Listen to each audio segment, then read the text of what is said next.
कहानी है राजस्थान प्रदेश की। और राजस्थान प्रदेश का एक ज़िला पड़ता है नागौर। और दोस्तों इसी नागौर के अंतर्गत एक सिटी आती है मिर्ता सिटी। और इसी मिर्ता सिटी के अंतर्गत एक कॉलोनी आती है गांधी कॉलोनी। और दोस्तों यहीं पर एक महिला जिसका नाम इंदिरा, जिसकी उम्र 25 साल, पिता जिनका नाम रामलाल नायर। और दोस्तों ठीक 3 साल पहले इस इंदिरा की शादी बीकानेर में कर दी जाती है।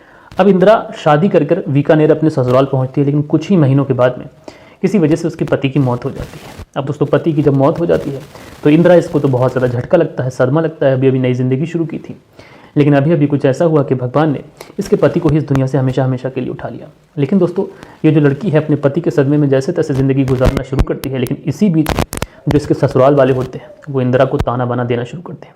वो इंदिरा को कुछ ऐसी बातें कहते हैं कि इंदिरा को वो बातें इतनी ज़्यादा खटक जाती हैं, इतनी ज़्यादा बुरी लगती हैं, इतनी ज़्यादा दिल पे लगती हैं कि इंदिरा एक फ़ैसला लेती है। वो सोचती है कि क्यों ना अपने ससुराल को छोड़कर अपने मायके चली जाए। और इसी के तहत वो अपने ससुराल को छोड़कर आखिरकार अपने मायके आ जाती है। अब दोस्तों इंदिरा अपने घर आ चुकी थी, अपने मायके में रहने लगी थी। पति की मौत का जो गम था ये धीरे धीरे कम होने लगता है। धीरे धीरे लगभग 3 साल का वक्त गुजर जाता है। अब दोस्तों जब 3 साल का वक्त गुजर जाता है तो कहीं ना कहीं उसके जो पति की यादें थी, जो उसके दिल में जो जख्म थे, वो कहीं ना कहीं कम होते हैं। अब इसलिए इंदिरा अब बाहर भी निकलने लगी थी, मार्केट भी जाने लगी थी। इसलिए इंदिरा की ज़िंदगी जो थी वो कुछ तरीके से सामान्य पटरी पर लौटना शुरू हो चुकी थी। अब दोस्तों जब इंदिरा अपने घर से बाहर निकलती है, मार्केट जाती है, तो इसी बीच में इसकी मुलाकात एक लड़के से होती है। एक लड़का जिसका नाम दीपक, इसके पिता जिनका नाम बंसीलाल।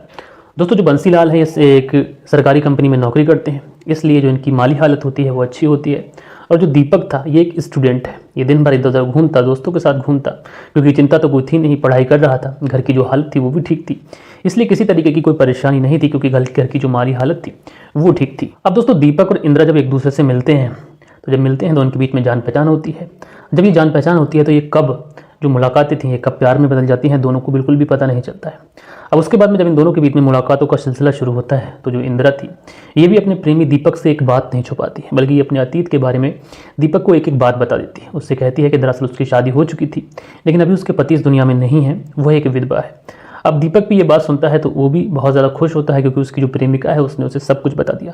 दरअसल जो दीपक था ये भी अपनी जो प्रेमिका थी इंदिरा, इससे बेइंतहा मोहब्बत करता था। अब दोस्तों दीपक इस बात से तो खुश था कि उसकी जो प्रेमिका है जिसका नाम इंदिरा, इसने उसे सब कुछ बताया, इसीलिए ये उसे बेइंतहा और ज़्यादा मोहब्बत करने लगता है। ये उससे मोहब्बत इसलिए करता है क्योंकि उसकी जो एक तरीके से जो गर्लफ्रेंड है वो उससे सब कुछ सच बोल रही है। कहीं ना कहीं आज के ज़माने में बड़ी बात है, इसलिए ये अब इंदिरा को घुमाना फिराना शुरू करता है। जब उसे घुमाना फिराना शुरू करता है तो इसमें पैसों का भी खर्चा होता है। क्योंकि दीपक एक स्टूडेंट था तो इसे इतना ज़्यादा खर्चा मिलता नहीं था, इसलिए ये अक्सर अपने घर से पैसे मांगता और अपनी जो प्रेमिका है इंदिरा इसको घुमाता।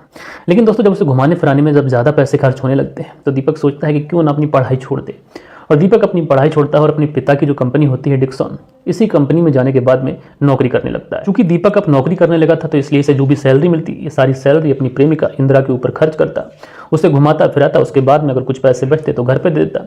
यानी अपनी सैलरी का मैक्सिमम पैसा ये अब इंदिरा के ऊपर खर्च करने लगा था। अब दोस्तों इंदिरा जिसकी ज़िंदगी में एक लड़का आ चुका था, जो एक विधवा ज़िंदगी गुजार रही थी, लेकिन उसकी ज़िंदगी में अब दीपक आ चुका था, इसलिए इंदिरा कहीं ना कहीं अब घर पे खुश रहने लगी थी। लेकिन इंदिरा के जो जीवन में चल रहा था, उसकी ज़िंदगी में अगर कोई लड़का था तो इस बारे में उसके माता पिता को कानो कान खबर नहीं थी। लेकिन इंदिरा अब खुश रहने लगी थी, इसलिए इसके परिवार वालों को अब चिंता होती है। चिंता इसलिए होती है कि उनकी बेटी एक विधवा है और उसकी आगे की ज़िंदगी अभी तमाम ज़िंदगी पड़ी हुई है, कैसे ये ज़िंदगी गुजरेगी, इसी तरीके की चिंताओं में जो परिवार है ये पड़ जाता है। लेकिन जब अपनी बेटी को ये खुश देखते हैं तो ये समझ जाते हैं कि कहीं ना कहीं जो इसके पति की जो यादें थी, जिस सदमे से ये गुजर रही थी, शायद वो वक्त के अंदर अब हल्के हल्के गुजर चुका है। इसलिए अब ये अपनी बेटी इंदिरा के लिए एक लड़के की तलाश शुरू करते हैं। अब दोस्तों जब इंदिरा के घर परिवार वाले लड़के की तलाश शुरू करते हैं तो आखिरकार सारे रिश्तेदारों से भी इस बात को कहते हैं। अब रिश्तेदारों की मदद से आखिरकार उन्हें एक लड़का मिल जाता है। इसी इलाके के रहने वाले एक व्यक्ति जिसका नाम पंचाराम, उससे इंदिरा का रिश्ता तय हो जाता है। अब दोस्तों रिश्ता तय हो चुका था, लेकिन इस वक्त भी इंदिरा ने अपने परिवार वालों को अपनी ज़िंदगी में चल रही चीज़ों के बारे में नहीं बताया। उसने नहीं बताया कि उसकी ज़िंदगी में कोई दीपक नाम का लड़का है। दरअसल अगर वो बता देती तो शायद चीज़ें अलट होती, जो आगे होना था वो ना होता। लेकिन इंदिरा ये सोचते हुए नहीं बताती है अपने परिवार को, कहीं अगर परिवार को इन सारी चीज़ों के बारे में पता चला तो परिवार वाले कहीं बुरा ना मान जाए। अब दोस्तों इंदिरा चुप थी, उसने अपने परिवार को कोई भी बात नहीं बताई। इधर परिवार वाले जो थे लड़की की शादी करने की तैयारियां शुरू कर देते हैं और आखिरकार पूरे रीति रिवाज के साथ में, पूरी रस्मों के साथ में इस इंदिरा की शादी उस पंचाराम के साथ में कर दी जाती है। अब दोस्तों इंदिरा की शादी हो चुकी थी, वो पंचाराम की दुल्हन बनकर उसके घर जा चुकी थी। लेकिन शादी के बारे में जब दीपक को पता चलता है तो कहीं ना कहीं दीपक का जो दिल था वो एकदम से टूट जाता है वो इंदिरा से मुलाकात करने की बहुत सारी कोशिशें करता है लेकिन नाकाम रहता है।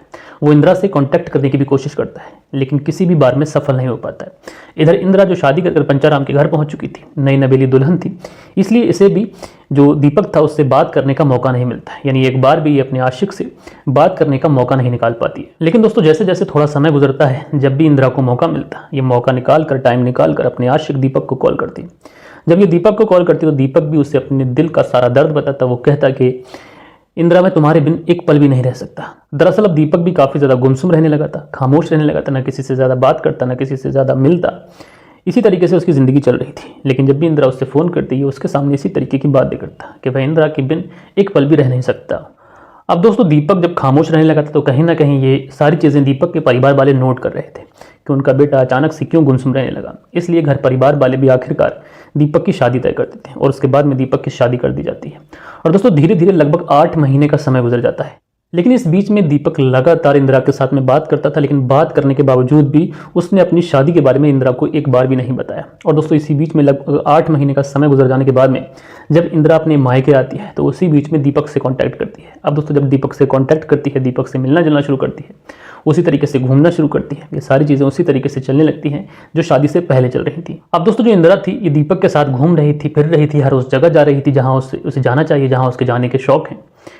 दरअसल इंदिरा के दीपक के पास वापस आने के पीछे रीज़न ये थे कि जो पंचाराम था वो दीपक जितना अमीर नहीं था। दूसरी बात कि वो दीपक की तरह इंदिरा के ऊपर प्यार नहीं लुटाता था। तीसरी बात, वह इतना पैसा इंदिरा के ऊपर खर्च नहीं करता था जितना दीपक करता है। दरअसल दोस्तों पति और प्रेमी में बहुत फ़र्क होता है। पति पूरी फैमिली को लेकर चलता है, पूरी फैमिली के बारे में सोचता है, लेकिन प्रेमी बस कुछ चीज़ों में ही पैसे खर्च करता है। एग्जाम्पल के तौर पर अगर किसी महिला की तबीयत खराब हो जाती है तो उसका प्रेमी उसका इलाज नहीं कराएगा, उसका पति उसका इलाज कराएगा।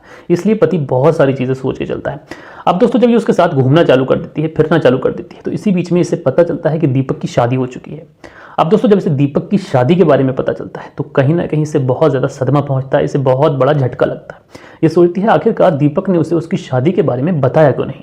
अब दोस्तों इंदिरा को सब कुछ पता तो चल चुका था, इसीलिए इंदिरा फैसला करती है कि क्यों ना उसे दीपक से अब दूर जाना चाहिए। इसलिए इंदिरा अब दीपक से पहले जैसा रिस्पॉन्स नहीं देती है। दीपक उसे मिलने तो बुलाता है, इंदिरा जाती भी है, लेकिन पहले जैसी मुलाकात नहीं करती। अब ये सारी चीज़ें जब दीपक होते हुए देखता है तो कहीं ना कहीं वो इंदिरा से इस बारे में पूछता भी है, क्या बात है, कोई गलती हो गई, कोई मिस्टेक हो गई तो मैं सुधार लूँ। लेकिन इंदिरा जो है इस बात दीपक को सब सच सच बता देती है। वो उससे कहती है कि दरअसल तुम्हारी भी शादी हो चुकी है और मेरी भी शादी हो चुकी है, इसलिए हम दोनों के लिए बेहतर यही है कि हम दोनों एक दूसरे से अलग हो जाएं। तुम अपनी पत्नी के साथ में अपनी ज़िंदगी जियो, मैं अपने पति के साथ में अपनी ज़िंदगी जीऊँ। अब दोस्तों इंदिरा जब इस तरीके की बातें दीपक से कहती है तो कहीं ना कहीं दीपक उससे कहता है कि दरअसल तुम उसे छोड़ो मत, वह तुम्हारे बिना एक पल भी नहीं रह सकता, तुम अपने ससुराल भी वापस मत जाओ। लेकिन इंदिरा उससे कहती है कि मुझे ससुराल वापस जाना होगा, तुम अपनी ज़िंदगी में खुश रहो, मैं अपनी ज़िंदगी में खुश रहूंगी। अब इसी बात को लेकर इन दोनों के बीच में झगड़ा तकरार होता है और झगड़ा होते होते आखिरकार शाम हो जाती है, रात का वक्त हो जाता है। इंदिरा अपने घर चली जाती है, दीपक जो है वो अपने घर चला जाता है। और इसी तरीके से दोस्तों एक तारीख आती है 26 अक्टूबर साल 2017 और 26 अक्टूबर साल 2017 को इंदिरा जो है रहस्यमय तरीके से घर से गायब हो जाती है। जब घर से गायब हो जाती है तो घर परिवार वाले उसका दिन भर इंतजार करते हैं, लेकिन उसके बावजूद भी जो इंदिरा थी ये घर वापस नहीं लौटती है। अब दोस्तों 26 अक्टूबर साल 2017 जो इंदिरा थी ये घर से गायब हो चुकी थी, लेकिन घर परिवार वाले जो होते हैं दिन भर इंतजार तो करते हैं, लेकिन उसके बावजूद भी ये पुलिस थाने में जाकर ये रिपोर्ट नहीं लिखाते हैं कि उनकी जो बेटी है ये घर वापस नहीं आई है। और दोस्तों इसी के बाद जो दिन गुजरता है उसके बाद 27 अक्टूबर साल 2017 आता है और उसी दिन पुलिस को एक अज्ञात नंबर से फ़ोन आता है मिर्ता पुलिस स्टेशन में, और पुलिस को बताया जाता है कि जोधपुर रोड पर एक सुनसान जगह पर एक महिला की अधजली डेड बॉडी पड़ी है। इसलिए पुलिस तुरंत मौके पर पहुंचती है, अपनी गाड़ी उठाती है, टीम को लेती है। जब वहां पहुंचती है तो देखती क्या है कि वहां पर बहुत सारे लोग खड़े हुए हैं, और पुलिस जब उस डेड बॉडी के पास पहुंचती है, उस डेड बॉडी की शिनाख्त करने की कोशिश करती है तो पुलिस उस डेड बॉडी की शिनाख्त कर नहीं पाती है। दरअसल उस महिला की जो डेड बॉडी थी ये पूरी तरीके से झुलस चुकी थी, चेहरा जो था जो पूरी तरीके से झुलस चुका था, जो पहचान में नहीं आ रहा था। अब दोस्तों इसी वजह से उस महिला की शिनाख्त हो नहीं पाती, इसलिए पुलिस उस पूरी जगह को सील करती है और पूरी जगह को बहुत बारीकी से देखती है कि ऐसी कोई चीज़ मिल जाए, ऐसा कोई सबूत मिल जाए जिससे ये पता लग सके कि आखिर ये महिला कौन है। लेकिन दोस्तों पूरी जगह की सील करने के बाद में, बहुत अच्छी तरीके से छानबीन करने के बाद में जो क्राइम सीन था वो पूरा देखने के बावजूद भी पुलिस को किसी भी तरीके का कोई भी ऐसा क्लू नहीं मिलता है कि जिससे ये अंदाज़ा लगाया जा सके कि ये महिला आखिर कौन है। अब दोस्तों पुलिस उसके बाद में फैसला करती है कि यहाँ पर जितने भी लोग होते हैं उन सारे लोगों से बारी बारी से पुलिस पूछताछ करती है कि तुम में से कोई व्यक्ति इस महिला को जानता है। तो वहाँ पर जितने भी लोग होते हैं वो उस महिला को पहचानने से इनकार कर देते हैं। अब दोस्तों जब इंदिरा के पिता रामलाल को इस बात की खबर लगती है तो रामलाल भी उस जगह पर पहुंचता है जहां पर वो डेड बॉडी पड़ी हुई थी और रामलाल भी उस डेड बॉडी को पहचानने की कोशिश करता है, लेकिन लाश के जल जाने की वजह से रामलाल भी आखिरकार उस डेड बॉडी को पहचान नहीं पाता है। अब दोस्तों आखिरकार पुलिस जो है उस डेड बॉडी को अपनी कस्टडी में लेकर पोस्टमार्टम के लिए भेजती है, लेकिन पुलिस के लिए सबसे ज़्यादा मुश्किल टास्क ये था कि इस कार्रवाई को, इस छानबीन को आगे बढ़ाया जाए, लेकिन उससे पहले इस महिला की शिनाख्त होना बहुत ज़्यादा ज़रूरी थी कि आखिर ये महिला कौन है, कहाँ रहती है। उसके बाद जो इन्वेस्टिगेशन रहेगी वो कुछ आसान हो सकती थी। अब दोस्तों पुलिस अपनी तमाम कोशिशें कर रही थी, पुलिस ये जानने की कोशिश कर रही थी कि आखिर ये महिला कौन है। अब उसके बाद में दोस्तों पुलिस के दिमाग में एक चीज़ आती है, पुलिस सोचती है कि इस महिला का पता लगाने के लिए एक और तरकीब है। इसके बाद में पुलिस अपनी एक टीम का गठन करती है और उसके बाद में पुलिस इस महिला के फिंगरप्रिंट लेती है और फिंगरप्रिंट को आधार कार्ड सेंटर से मैच किया जाता है कि अगर इस महिला ने आधार कार्ड बनाया होगा तो इस फिंगरप्रिंट से ये पता चल सकेगा कि आखिर ये महिला कौन है, कहाँ की रहने वाली है। अब दोस्तों जैसे ही उसके फिंगरप्रिंट जब मैच कराए जाते हैं तो पता चलता है कि ये महिला कोई और नहीं बल्कि इंदिरा है और इसके जो पिता है उनका नाम रामलाल है। अब जब पुलिस को इस तरीके की चीज़ें पता चलती हैं तो पुलिस तुरंत रामलाल को बुलाती है और उससे पूछताछ करती है। पुलिस रामलाल से कहती है कि तुम्हारी ही बेटी है जिसकी ये हत्या हुई है। अब पुलिस से जब रामलाल से पूछताछ कर रही होती है तो रामलाल जब ये सारी चीज़ें देख लेता है तो रामलाल पुलिस से कहता है कि 26 अक्टूबर साल 2017 इस दिन ही उसकी जो बेटी थी घर से गायब हो गई थी। जब ये इस तरीके की बातें बताता है तो पुलिस भी रामलाल से कहती है अगर 26 अक्टूबर को तुम्हारी बेटी गायब हुई थी तो तुमने इस बारे में पुलिस में रिपोर्ट क्यों नहीं लिखाई। तो रामलाल जो है ये पुलिस को बताता है कि साहब हमारे ही इलाके में रहने वाला एक लड़का है जिसका नाम दीपक, और दीपक के साथ में उसकी काफ़ी ज़्यादा गहरी दोस्ती थी और पिछले दशहरे को भी ये दीपक के साथ घर से निकल गई थी और लगभग 8 से 10 दिन के बाद बाहर घर वापस लौटी थी। इसलिए हम सोच रहे थे कि शायद ये उसके साथ ही कहीं गई हो, इसलिए हमने पुलिस थाने में रिपोर्ट नहीं लिखाई। अब दोस्तों जब रामलाल पुलिस को इस तरीके की बातें बताता है तो पुलिस जो है वो रामलाल की ही तहरीर पर अज्ञात लोगों के खिलाफ मुकदमा दर्ज करती है और धारा 302 धारा 201 के तहत ये मुकदमा दर्ज किया जाता है। अब दोस्तों इस पूरी घटना के अंदर जो सबसे पहला नाम आया था वो दीपक का आया था, इसलिए पुलिस को ये चीज़ें साफ हो चुकी थी कि अगर इस केस का खुलासा कहीं से हो सकता है तो वो दीपक से हो सकता है, इसलिए दीपक को गिरफ्त में लेना बहुत ज़्यादा ज़रूरी है। अब दोस्तों पुलिस जो है वो दीपक के जब घर पर पहुंचती है तो पता चलता है कि दीपक जो है वो घर से फरार है। जब दीपक को घर से फरार देखती है तो पुलिस का जो शक था वो कहीं ना कहीं यकीन में बदल जाता है। उसके बाद बहुत ज़्यादा तेज़ी के साथ में दीपक की तलाश शुरू की जाती है और आखिरकार 5 दिन के बाद में 1 नवंबर साल 2017 दीपक की गिरफ्त में, जो दीपक था ये पुलिस की गिरफ्त में आ जाता है। और जब दीपक पुलिस की गिरफ्त में आता है तो पुलिस जो है जब दीपक से पूछताछ करती है तो दीपक पहले तो पुलिस को इधर उधर की बातें बताता है, लेकिन पुलिस जब अपनी सख्ती दिखाती है तो दीपक कहीं ना कहीं पुलिस की सख्ती के आगे टूट जाता है। और उसके बाद दीपक जो कहानी बताता है यकीनन ये कहानी हैरान करने वाली थी, परेशान करने वाली थी। दरअसल दीपक जो था ये पुलिस को बताता है कि पिछले 8 महीनों से वो इंदिरा के साथ लव अफेयर में है और इंदिरा की भी शादी हो जाती है। जब इंदिरा की शादी हो जाती है मैं गुमसुम रहने लगता हूँ तो उस बीच में मेरे जो परिवार वाले होते हैं ये आखिरकार मेरी भी शादी कर देते हैं। उसके बाद जो ज़िंदगी थी ये सामान्य चलने लगती है, लेकिन उसके बाद में जो इंदिरा थी जब ये अपने मायके आती है तो इसी बीच में फिर से ये दीपक के साथ मिलना जुलना शुरू करती है, दीपक के साथ घूमना शुरू करती है। जब ये उसके साथ घूमना शुरू करती है तो चीज़ें थी पहले की तरह हो जाती हैं। लेकिन इस बार जब इंदिरा दीपक से कहती है, जब उसको सब पता चल जाता है कि उसकी भी शादी हो चुकी है और दीपक की भी शादी हो चुकी है, तो इंदिरा दीपक से कहती है कि वह अपनी ज़िंदगी में वापस जाना चाहती है, वह अपने पति के पास वापस जाना चाहती है और बेहतर यही होगा कि तुम भी अपनी ज़िंदगी में लौट जाओ और मैं भी अपनी ज़िंदगी में लौट जाऊँ। जब इंदिरा इस तरीके की बातें कहती है तो दीपक उसे बहुत समझाता है, उससे कहता है कि वह उसके बिना रह नहीं सकता, लेकिन इंदिरा पूरा इरादा कर चुकी थी, वो अपने पति के पास लौटना चाहती थी। इसी के तहत दीपक ने एक फैसला किया, उसने एक षड्यंत्र को रचा। उसने षड्यंत्र ये रचा कि अगर इंदिरा उसकी नहीं होगी तो फिर किसी की नहीं होगी। और इसी के तहत 26 अक्टूबर साल 2017 ये इंदिरा को फ़ोन करता है, उससे मिलने की इच्छा जताता है। दरअसल इंदिरा भी इससे इसलिए मिलने चली जाती है क्योंकि 27 अक्टूबर को ये अपने ससुराल जाने वाली थी। ये सोचती है कि आखिरी बार, लास्ट बार वो एक बार दीपक से मिल लेती है, लेकिन इंदिरा को ये नहीं पता था कि वो दीपक से मिलने नहीं बल्कि अपनी मौत से मिलने जा रही है। जब इंदिरा दीपक से मिलने जाती है तो उस समय भी दीपक बहुत ज़्यादा फोर्स करता है इंदिरा को वापस ना जाने के लिए, रुकने के लिए। लेकिन दोस्तों इंदिरा जो थी ये पूरा प्लान बना चुकी थी, इसको अपने ससुराल वापस जाना था। जब इन दोनों के बीच में सहमति नहीं बनती है तो इन दोनों के बीच में झगड़ा होता है। जब झगड़ा होता है तो दीपक कहीं ना कहीं समझ जाता है कि इंदिरा मानेगी नहीं, इसलिए ये इंदिरा को बहलाता है, फुसलाता है और इसी जोधपुर रोड पर कुछ ऐसा कमरे साइड के थे उस साइड में ये लेके जाता है और वहाँ पर इंदिरा को फिर से समझाने की कोशिश करता है। लेकिन इंदिरा पूरा इरादा कर चुकी थी, पूरा प्लान बना चुकी थी, उसको अपने मायके यानी ससुराल वापस जाना था।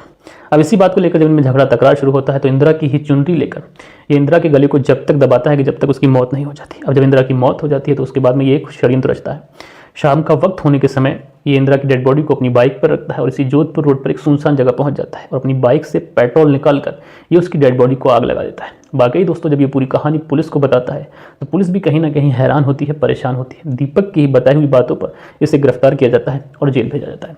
बहरहाल दोस्तों एक ऐसी कहानी थी जिसे सुनने के बाद में कहीं ना कहीं एक ऐसी तकलीफ हुई एक ऐसा दर्द महसूस हुआ कि यकीनन अगर इस तरीके से ना होता तो इसके कुछ और रास्ते भी थे, जबकि दीपक की भी शादी हो चुकी थी, इंदिरा की भी शादी हो चुकी थी। दीपक अगर चाहता तो इंदिरा को वापस जाने देता, लेकिन उसने ऐसा नहीं किया, उसने क्राइम का रास्ता चुना। बहरहाल दोस्तों, कहानी कैसी लगी इसके बारे में भी लिखिएगा। और दोस्तों, हम लोग मिलते हैं हमारी कल के दिन किसी और क्राइम स्टोरी के साथ में। जब तक के लिए अपना ख्याल रखें, देश का ख्याल रखें, परिवार के रिश्तों की अहमियत को समझें। जय हिंद, जय भारत।